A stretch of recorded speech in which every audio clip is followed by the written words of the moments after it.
नमस्ते बच्चों। हम लोग पढ़ रहे हैं बातचीत की कला।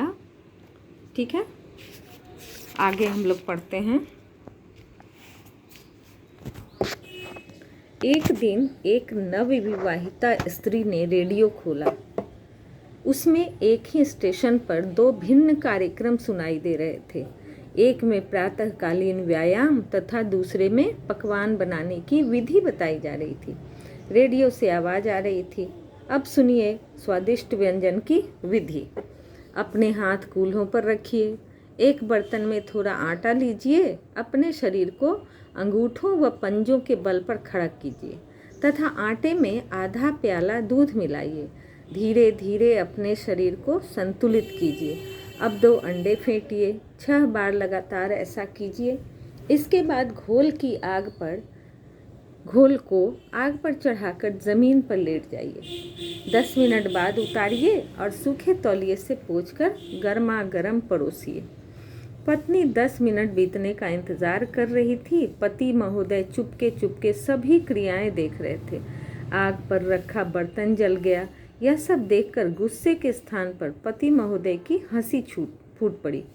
नवविवाहिता भी अपनी मूर्खता पर हंस पड़ी। तो देखा आपने कि 2 अनमेल बातें एक साथ प्रस्तुत हो जाने से विनोद का कारण बन गई।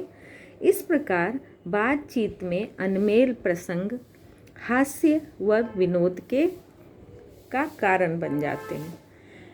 स्नायविक थकान, क्षोभ, मलाल, तुनक मिजाजी, चिड़चिड़ापन आदि सुखद संवाद के इन शत्रुओं को भी बातचीत में विनोद प्रियता का मरहम लगाकर पराजित किया जा सकता है। जैसा कि हम लोगों ने इसका अर्थ पढ़ा है तो हम लोग आसानी से समझ सकते हैं। एक आदमी तोते पकड़कर उन्हें सिखाने पढ़ाने के बाद उन्हें किसी आदमी को भेंट करके इनाम पाने का धंधा करता था। एक बार बहुत सुंदर तोता उसके हाथ लग गया। उसे इंसानी बोली सिखाई। वह भविष्य की भी बात बता देता था। उस आदमी ने वह तोता बादशाह अकबर को भेंट कर इनाम पाया।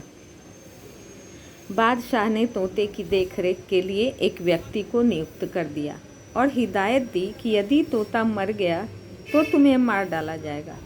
तोते के मरने की खबर देने वाले को भी मार डाला जाएगा।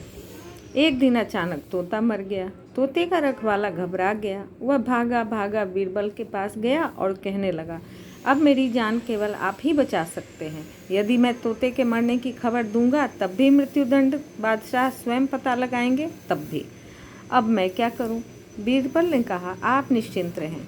बीरबल बादशाह के पास आकर बोले, हुजूर, आपका तोता था। बीरबल ने वाक्य अधूरा छोड़ दिया। बादशाह ने कहा,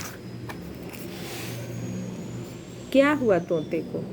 गरीब परवर मैं नहीं कह सकता, इतना ज़रूर कह सकता हूँ कि आपका तोता आज न खाता है, न पीता है, न मुंह खोलता है, न बात करता है, न चलता है, न हिलता है, न उठता है, न फुदकता है। बादशाह ने कहा, चलो चलकर देखते हैं क्या हुआ उसे। तोते को देखकर बादशाह ने क्रोध से कहा, वही नहीं बता सकते थे कि तोता मर गया है? बीरबल ने नम्रता पूर्वक उत्तर दिया, वो मैं कैसे बताता महाराज, प्राण दंड मिलता। आपने कह रखा था कि तोते के मरने की खबर देने वाले को भी मृत्यु दंड दिया जाएगा। तो देखा आपने कि किस प्रकार अपने बुद्धि बल और वाक्पटुता से बीरबल ने बादशाह को निरुत्तर कर दिया।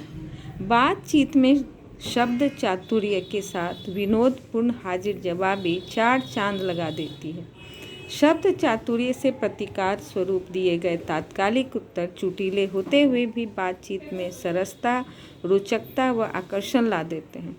कटुता और विरोध की भावना पैदा किए बिना उद्देश्य को पूर्ण कर देते हैं।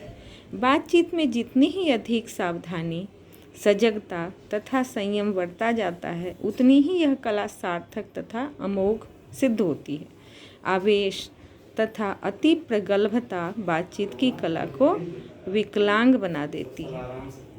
आवश्यकता से अधिक बोलने से न केवल बातचीत की कला को आघात पहुंचता है बल्कि बोलने वाले का महिमाहरण हो जाता है। जो व्यक्ति बात नहीं कर सकता उस व्यक्ति की विद्या कायर के हाथ के अस्त्र के समान है। बातचीत की कला में निपुणता प्राप्त करने के लिए सद्ग्रंथों का अध्ययन व विद्वानों का सत्संग तथा सभाओं आदि में उपस्थित होना अत्यंत लाभप्रद सिद्ध होता है। तो ये सारा पाठ था बातचीत की कला। अब इसका अभ्यास हम लोग कल करते हैं। ठीक है, बाय।